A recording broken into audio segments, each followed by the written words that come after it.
ராசிக்கார நண்பர்களே, துலாம் ராசி பொறுத்த வரைக்கும் ஒரு குலதெய்வத்தினுடைய ஆற்றல் எப்பொழுதும் கையிலேயே இருக்கக்கூடிய ஒரு ராசி அப்படின்னா துலாம் ராசி தான். துலாம் ராசிக்கு ஒரு ப்ளஸ் பாயிண்ட் என்ன அப்படின்னா, அடுத்து என்ன நடக்க போகுது அப்படிங்கிறது முன்கூட்டியே ஒரு அருள்வாக்கு போலவும், ஒரு மைண்டுக்குள்ளே அப்படியே ஒரு இல்யூஷன் போலவும் தோன்றக்கூடிய ஒரு ராசி இந்த துலாம் ராசி. துலாம் ராசிக்கு சாதகமான நாட்கள், சாதகமான நேரம் அந்த மாதிரிலாம் எதுவும் கிடையாதுங்க. சாதகமாக எந்த விஷயம் வந்தாலும் குலதெய்வத்தை வணங்கினால் அது சாதகமாகவே மாறும். சவாலான விஷயங்கள் கூட உங்களுக்கு சாதகமாக மாறும். இந்த ராசிக்கு ஒரு ப்ளஸ் பாயிண்ட் என்ன அப்படின்னா, உங்களுக்கு ரொம்ப இக்கட்டான சூழ்நிலையில் கூட கொண்டு போயிட்டு மறுபடியும் ஒரு எட்ஜ் ஆஃப் த பாயிண்டில் உங்களை காப்பாற்றி கடவுள் கொண்டு வந்துடும். ஆனால் அது வரைக்கும் ஒரு பயமும் பதட்டமும் மனநிலை இருக்குது பார்த்திங்களா, அதுதான் உங்களால் தாங்கிறது ரொம்ப கஷ்டமாக இருக்கும். ஒரு இலகிய மனம் கொண்டவங்க, குழந்தை மனம் கொண்டவங்க தான் துலாம் ராசி. துலாம் ராசியில் பிறந்தவங்க குடும்பத்திற்காகவும் குடும்பத்தில் உள்ள மனிதர்களுக்காகவுமே வாழக்கூடிய ஒரு நபர் அப்படின்னு சொல்லுவாங்க. துலாம் ராசியில் பிறந்தவங்க எங்களுடைய குழந்தைகளுக்காகவும் எங்களுடைய கணவன் மனைவிக்காகவும் ரொம்ப ஈடுபட்டு வாழக்கூடியவங்க. துலாம் ராசியில் பிறந்தவங்க பிறப்பிலிருந்தே ஒரு தெய்வீக ஆற்றலோடு வாழக்கூடியவங்க அப்படின்னு சொல்லுவாங்க. இந்த ராசி என்னெல்லாம் நடக்க போது நான் சொல்கிறேன். இந்த ராசிக்கு ஒரு வினோதமான ஒரு விஷயமும் இந்த கொஞ்சம் நாட்கள் நடக்க போது அதையும் நான் சொல்கிறேன். இந்த ராசியில் இருக்கிறவங்க நிறையா பேர் ஜோதிடம் பார்க்கணும்னு ஆசைப்படுறீங்க. கீழே ஒரு நம்பர் கொடுத்துருக்கு, அந்த நம்பருக்கு ஃபோன் பண்ணுங்கள். பிரபல ஒரு ஜோதிடர் தான் பேச போகிறாரு. கிட்டத்தட்ட 200 ஜோதிடர்களுக்கு ஆசான். நீங்கள் அவர்கிட்ட பேசலாம். அதே போல் நீங்கள் ஒரு 4-5 லாங்குவேஜில் ஜோதிடம் பார்க்குறவிட்ட நீங்கள் ஜோதிடம் பார்க்க போகிறீங்க. ஒரு பிரபலமான சினிமா ஆக்டர்ஸ்க்கும் பொலிட்டீஷியனுக்கும் ஜோதிடம் பார்க்கக்கூடியவர். வேணும் அப்படின்னா அந்த நம்பர் பயன்படுத்திக்கோங்க. துலாம் ராசி ஒரு நின்ற வேலையை மீண்டும் நகர்த்தக்கூடிய ஒரு காலகட்டத்தை சந்திக்க போகுது. பழைய பாக்கி தொகை கிடைக்கக்கூடிய ஒரு காலகட்டமாகவும் அந்த காலகட்டம் இருக்க போகுது. 2 வாய்ப்புகளில் நல்ல ஒன்று தேர்வு செய்ய வேண்டி இருக்கக்கூடிய ஒரு காலகட்டமாகவும் அமைய போகுது. உங்களை உண்மையாக மதிப்பவர் யார் அப்படின்னு தெரியக்கூடிய ஒரு காலகட்டமாகவும் மாறப்போகுது. தேவைக்காக மட்டும் பழகிவர் விலகுவாங்க. வேலை அல்லது தொழிலில் நல்ல தொடர்பு கிடைக்கக்கூடிய ஒரு காலகட்டம். திருமண பேச்சு முன்னேறலாம். பழைய காதல் அல்லது நண்பர் மீண்டும் தொடர்பு கொள்ளலாம். வீடு அல்லது வாகனம் பற்றிய முடிவு வரலாம். கூட்டு தொழில் பற்றிய புதிய வாய்ப்பு கிடைக்கலாம். உங்கள் பேச்சு, நட்பு வட்டம், அழகு உணர்வு, இந்த விற்பனை திறன், இந்த வருமானத்திற்கான விஷயங்கள் எல்லாமே மாறலாம். எல்லோரையும் மகிழ்விக்க வேண்டிய அவசியம் இல்லை அப்படிங்கிற தெளிவு வரலாங்க. இனி என்ன நடக்க போகுது, அதே போல் யார் உண்மையானவங்க, பழைய விஷயம் மீண்டும் வருமா, இல்லை ஒரு முக்கியமான முடிவு வாழ்க்கையில் மாற்றுறதுக்கான வேலைகள் இருக்கா, வேலை மற்றும் தொழில்கள் எப்படி இருக்குது அப்படிங்கிற எல்லா விஷயமே நம்ம இந்த வீடியோவில் பார்க்க போகிறோம். இந்த ராசியை பொறுத்த வரைக்கும் நிறைய பேர் துலாம் ராசியை கரிச்சு கொட்டி அவங்க லைஃப்பில் ஒரு கஷ்டத்தை அனுபவிச்சு, ஏமாற்றங்களை அனுபவிச்சு, அதே போல் நிறைய பேர் துரோகத்தை பண்ணி இந்த ராசியை ஒரு கல் மாதிரி ஆக்கிட்டாங்க. உண்மையை சொல்ல போனால் இப்போ நீங்கள் ஒரு கல்லாக வாழ்ந்துட்டு இருக்கக்கூடிய ஒரு உயிரினம். இந்த கல் மாதிரி இருக்கக்கூடிய உங்களுக்கு ஒரு முக்கியமான குணாதிசயமே இருக்குது. என்ன அப்படின்னா, நீங்கள் காற்று தத்துவம் கொண்ட ராசி அப்படின்னு சொல்லுவீங்க. எந்த இடத்துல வேணாலும் உங்களால் ஈஸியாக நுழைய முடியும். வெறும் பாத்திரம்டா அப்படின்னு நினைக்கக்கூடிய இடத்துல நீங்கள் நிரம்பி இருப்பீங்க. மற்றவனுக்கு தெரியாத மாதிரி உங்களோட வளர்ச்சி இருக்கும். நிறையா பேர் நினைப்பாங்க, இந்த காற்றுக்கு என்ன பெரிய சக்தி இருக்குது அப்படின்னு நினைப்பாங்க. அந்த காற்று இருந்தால் தான் மற்றவனால் உயிர் வாழ முடியுங்கிறது மற்ற பேருக்கு தெரியாது. அந்த காற்று வேகமாக அடித்தா எவ்வளோ பெரிய மரமாக இருந்தாலும் ஆட்டிவிடும் அப்படிங்கிறது தெரியாது. இன்னும் கொஞ்சம் அதிகமாக அடித்தா கடலை கூட நாட்டுக்குள்ளே கொண்டு வந்துடும் அப்படிங்கிறது யாருக்கும் தெரியாது. அந்தளவுக்கு ஒரு பவர்ஃபுல்லான ராசி. மற்றவங்களுக்கு உங்களோட பவர் தெரியாத மாதிரி வாழ்ந்துருக்கக்கூடிய ராசி நீங்கள். துலாம் ராசியினுடைய அதிபதி சுக்கிரன் அதிபதி அப்படின்னா ஒரு லக்ஸூரியோட ஒரு ஆள் தானே. ஸோ லக்ஸூரியான ஆள். அவர் எந்த விஷயத்தெல்லாம் சூப்பராக இருப்பார், சமநிலை, அழகு, உறவு, நீதி, கூட்டாமை ஆகியவற்றோடு தொடர்புடைய ராசி. அனைவருடனும் நல்ல முறையில் பழக விரும்புவாங்க. சண்டையை விட சமாதானத்தை விரும்புவாங்க. நல்ல பேச்சு திறன் இருக்கும். அழகு மற்றும் கலை உணர்வு அதிகமாக இருக்கும். சமூக தொடர்புகளை உருவாக்குவாங்க. ஒருவரையும் காயப்படுத்தக்கூடாது அப்படிங்கிற முடிவை தள்ளி போடலாம். ஏன்னா மற்றவங்களுக்கு இப்படி பண்ணக்கூடாது அப்படி பண்ணக்கூடாது நீங்கள் மைண்ட்லேயே ஃபிக்ஸ் பண்ணிக்கிறீங்க. ரொம்ப இலகிய மனம் கொண்டவங்க நீங்கள். அப்படிலாம் இருக்குன்னு அவசியம் இல்லை அப்படிங்கிற ஞாபகம் வச்சுக்கோங்க. பிறரினுடைய கருத்துக்கு அதிக முக்கியத்துவம் கொடுக்கலாம். உறவுகளுக்கு மதிப்பு கொடுப்பாங்க. தனியாக இருப்பதை விட துணையுடன் செயல்பட விரும்புவாங்க. வெளியே அமைதியாக இருந்தாலும் உள்ளே அதிகமாக யோசிப்பாங்க. வயது அதிகரிக்க சமூக மரியாதையும் தொடர்புகளும் அதிகரிக்கும். உங்களுக்கு என்ன அப்படின்னா, நீங்கள் திருமணமாச்சு இல்லை காதலிச்சிட்ருக்கீங்க அப்படின்னா எது பண்ணாலும் துணையோடு தான் இருக்கணும்னு ஆசைப்படுவீங்க. உங்களுடைய தாய் தந்தையர் வீட்டுக்கு போயிட்டு இருந்தால் கூட துணையோடு தான் போய்ட்டு வரணும்னு நினைப்பீங்க. எது பண்ணாலும் துணை அவங்க இருக்கணும். கணவனாக இருந்தாலும் சரி, மனைவியாக இருந்தாலும் சரி, அவங்களோட தான் இருக்கணும் அப்படின்னு ஆசைப்படக்கூடிய ஒரு நபர். ரொம்ப பொசசிவ்னஸ் அதிகம், ஈகோனஸ் கொஞ்சம் அதிகம். தற்போது மனசில் உங்களுக்கு நிறைய எண்ணங்கள் இருக்குதுங்க. எந்த முடிவு எடுக்கிறது, வேலை மாற்றலாமா, கூட்டு தொழில் தொடங்கலாமா, என் பணநிலை எப்போ சீராகும், திருமணம் ஏன் தாமதமாகுது, என்னை உண்மையாக புரிந்து கொள்ளக்கூடியவங்க யார், எல்லோருக்காகவும் விட்டு கொடுப்பது சரியா? எனக்கு சொந்த வீடு எப்போ அமையும்? பழைய உறவை மீண்டும் நம்பலாமா? என் திறமைக்கு மதிப்பு எப்போது கிடைக்கும்? வெளியூர் சென்றால் வளர்ச்சி கிடைக்குமா? யாரோடு சேர்ந்து செயல்படுறது? இது மாதிரி நிறைய உங்களுக்கு வந்து கவலைகள் இருக்குங்க. துலாம் ராசியினுடைய பிறப்பு ரகசியம் ஒன்று இருக்குதுங்க. மனிதர்களை இணைக்கக்கூடியவர்கள், சண்டையை சமாதானமாக மாற்றக்கூடியவர்கள், அழகு மற்றும் கலை மூலமாக வருமானம் பெறக்கூடியவங்க, அதே போல் வருமானத்தை உருவாக்கக்கூடியவங்க. நீங்கள் சமூக தொடர்புகளை வாய்ப்பாக மாற்றக்கூடியவங்க, வாடிக்கையாளர்களுடைய நம்பிக்கையை பெறுவாங்க, கூட்டாண்மை மூலமாக பெரிய வளர்ச்சி பெறலாம், சட்டம், ஆலோசனை மற்றும் பேச்சு திறனால் உயரலாம், குடும்பத்தில் நடுநிலையான ஆலோசகராக இருப்பாங்க, சிறிய தொடர்பை பெரிய வணிகமாக மாற்றக்கூடியவங்க, தங்களுடைய பெயரை பிராண்டாக உருவாக்குவாங்க, உறவுகளை காப்பாற்றுவதில் திறமை கொண்டவங்க, வயது அதிகரிக்க பொருளாதார நிலையும் சமூக மரியாதையும் மேம்படலாம். துலாம் ராசியினுடைய முக்கிய வாழ்க்கை பாடம் அப்படின்னா சமநிலை நல்லது, ஆனால் உங்களை இழக்கக்கூடிய அளவுக்கு சமரசம் செய்யக்கூடாதுங்க. அதே போல் துலாம் ராசியில் பலமான குணங்கள் அப்படின்னா சமரசத்திறன். யாராவது சண்டை போட்டிருந்தோ நீங்கள் போய் சமாதானம் பண்ணி வச்சுருவீங்க. சண்டையை அமைதியாக பேசி தீர்ப்பாங்க. இரண்டு தரப்பையும் புரிந்து கொள்ளக்கூடிய நபர்கள் நீங்கள். குடும்பத்தில் நடுநிலை வகிப்பாங்க. தொழிலில் பேச்சுவார்த்தை நடத்துவாங்க. பேச்சு திறன், இனிமையாக பேசுவாங்க. வாடிக்கையாளர்களை கவருவாங்க. உறவை பாதுகாக்கும் விதத்தில் பேசுவாங்க. விற்பனை மற்றும் ஆலோசனையில் சிறந்து விளங்கலாம். அழகுணர்வை பொறுத்த வரைக்கும் ஆடை, வீடு, அலங்காரம், கலை மீது ரசனை இருக்கும். பொருளை கவர்ச்சியாக காட்ட தெரியும். பிராண்டிங் மற்றும் டிசைனில் திறமை இருக்கலாம். சாதாரண விஷயத்தையும் அழகாக மாற்றுவாங்க. சமூக தொடர்பு அதிகங்க. பல துறையினருடன் பழகுவாங்க. முக்கியமான தொடர்புகளை உருவாக்குவாங்க. நண்பர்கள் மூலம் வாய்ப்பு கிடைக்கலாங்க. மக்களை இணைக்கக்கூடிய திறன் இருக்கும். நீதி உணர்வு, அனைவரையும் சமமாக நடத்தக்கூடிய ஒரு முயற்சி வந்து செய்வாங்க. அநியாயத்தை விரும்ப மாட்டாங்க. இரண்டு பக்கத்தையும் பார்த்து முடிவு செய்வாங்க. நடுநிலை ஆலோசகராக இருப்பாங்க. கூட்டாக செயல்படும் திறன் அதிகம். கூட்டாளியுடன் சிறப்பாக செயல்படுவாங்க. மற்றவர்களினுடைய திறமையை பயன்படுத்த தெரியும்.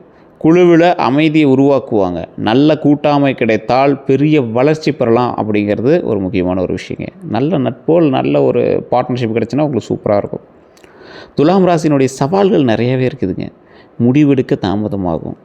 அனைவரையும் மகிழ்விக்க முயற்சி பண்ணுவீங்க. பிறர் கருத்துக்கு அதிக முக்கியத்துவம். ஏன் கொஞ்சம் யோசித்து எடுக்கலாமே, ஒருத்தர் சொன்னால் அதுதான் கரெக்டாக நினைக்காதீங்க. இல்லை அப்படின்னு சொல்ல முடியாமல் இருக்கிறது. தவறான உறவை நீண்ட நாள் தொடர்வது. வெளிப்புற அழகில் அதிக ஈர்ப்பு, ஆடம்பர செலவு செய்கிறது. தனிமையை பயன்படுத்துவது. கூட்டாளியை அதிகமாக நம்புவது. தங்கள் உணர்ச்சியை வெளிப்படுத்தாமல் இருக்கிறது. இரண்டு தரப்புக்கிட்டையும் சிக்கிக்கிறது. சண்டையை தவிர்க்க உண்மையை சொல்லாமல் இருக்கிறது. அமைதி காக்க வேண்டும் அப்படிங்கிறதுக்காக உங்களுடைய நியாயமான உரிமையை விட்டு கொடுக்கக்கூடாது. இதுவரை ஏற்பட்டிருக்கக்கூடிய துரோகங்கள் என்ன அப்படின்னா, காதலில் ஃபஸ்ட்டு அழகான பேச்சை நம்பி ஏமாந்துருப்பீங்க. திருமண வாக்குறுதி தாமதமாக இருக்கலாம். உங்கள் விட்டு கொடுத்த குணத்தை பயன்படுத்தியிருக்கலாம். மூன்றாம் நபர் தலையிட்டால் உறவு பாதிக்கப்பட்டிருக்கலாம். பணம் அல்லது வசதிக்காக நெருங்கி இருக்கலாம். நீங்கள் செலவு செய்தும் மதிப்பு கிடைக்காமல் போயிருக்கலாம். உங்கள் அமைதியே சம்மதம் அப்படின்னு நினச்சிருக்கலாம். நண்பர்களிடம் உங்கள் தொடர்புகளை பயன்படுத்தியிருக்கலாம். தேவையான நேரத்தில் மட்டும் தொடர்பு கொண்டு இருக்கலாம். பணம் வாங்கி திரும்பி கொடுக்காமல் இருந்திருக்கலாம். உங்கள் ரகசியத்தை வெளியே கூறியிருக்கலாம். கூட்டுத் தொழிலில் கணக்கை மறைத்திருக்கலாம். உங்கள் நல்ல பெயரை பயன்படுத்தியிருக்கலாம். நண்பராக இருந்து பின்னால் போட்டுக்கிட்டு இருக்கலாம். குடும்பத்தில் உங்கள் வருமானத்தை அதிகமாக எதிர்பார்த்துருக்கலாம்.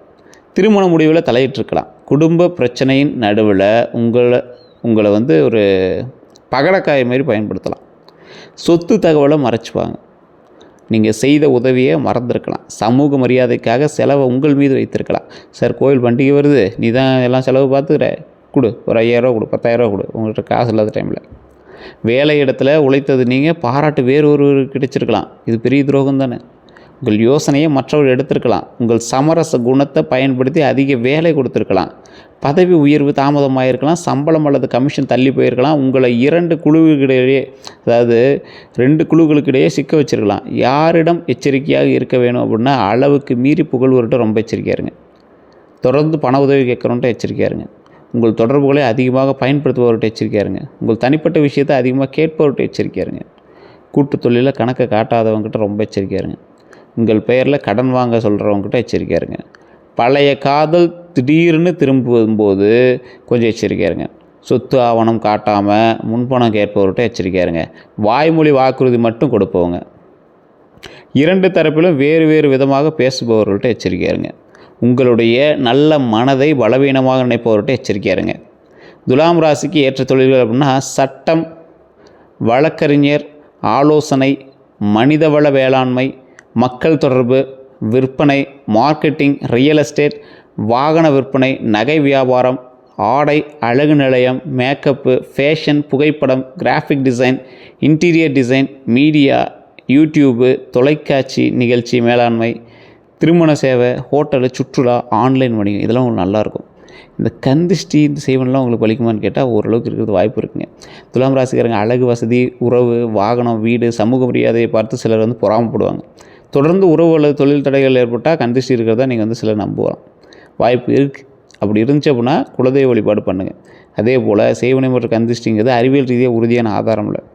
எல்லா தடையையும் எதிர்மறை சக்தி அப்படிங்கிற நினைத்து பயப்பட வேண்டாம். உடல் நலத்திற்கு மருத்துவரை செக் பண்ணுங்கள், பண பிரச்சனைக்கு நடைமுறை திட்டத்தை செக் பண்ணுங்கள், சொத்து பிரச்சனைக்கு சட்ட ஆலோசனை பண்ணுங்கள், உறவு பிரச்சனைக்கு நேர்மையான உரையாடல் கொஞ்சம் இருக்கணும், தொழில் பிரச்சனைக்கு கணக்கு மற்றும் ஆவணம் இதுதான் கொஞ்சம் முக்கியங்கிறது ஞாபகம் வச்சுக்கோங்க. உங்கள் நல்ல நேரம் எப்போ சார் தொடங்குது அப்படின்னா தேவையான இடத்துல இல்லை அப்படின்னு சொல்லும்போது உங்களுக்கு நல்ல நேரம் பிறக்குதுங்க. உங்களுக்கு எவனா ஒருத்தன் கேட்குறான், பணம் கேட்குறான், 1 லட்ச ரூபா கேட்குறான், நீங்களே கடனில் தான் இருக்கீங்க, சரிப்பா வாங்கி தரப்பா அப்படின்னு சொல்லிட்டீங்கன்னா மாட்டிக்கிட்டீங்க, அவ்வளோதான். அது அந்த இடத்துல இல்லைன்னு சொல்லி பழகுன்னா சரியாக போச்சு. பிறகு கருத்தை விட உங்கள் இலக்கை முதல்ல பார்க்கும்போது உங்களுக்கு நல்ல நேரம் பிறக்குது. அதாவது வேறு ஒருத்தர் நீங்கள் ஒரு தொழில் பண்ணுறீங்க, இந்த தொழில் எதுக்குப்பா அப்படின்னு சொல்கிறான், உங்களோட இலக்கு என்ன? கடன் இல்லாமல் முயற்சியை மட்டும் போட்டு டைம் அதுக்காக ஸ்பெண்ட் பண்ணி ஒரு தொழில் உருவாக்குறது நல்ல ஒரு இலக்கு தானே.